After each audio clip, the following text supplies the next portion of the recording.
Sheikh Hasina ma'am should be arrested and brought under investigation, যেটা আমি একটা পোস্টও করেছি। কারণ সেই হয়তো অনেক ইনফরমেশন আমাদেরকে দিতে পারবে এখন, কারণ সে বলেছে তার যে বাসায় কাজ করতেন তার পিয়ন, তারই 400 কোটি টাকা।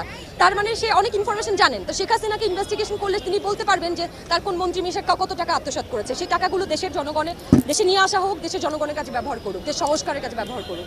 এখন তো একটা শিথিল পরিস্থিতি আসছে, কিন্তু আপনি তো আন্দোলনের একদম শুরু করছিলেন, ওই সময় অনেকেই ছিল। ওই সময় চাপটা কেমন ছিল বা ওই জায়গাটা একটু বলতেন? ওই সময় চাপটা না ভালো ছিল। ওই চাপের কারণে যে ওই চাপে আমার ভেতরে যে দেশপ্রেমটা ছিল ওইটা বের হয়ে আসছে ভাই।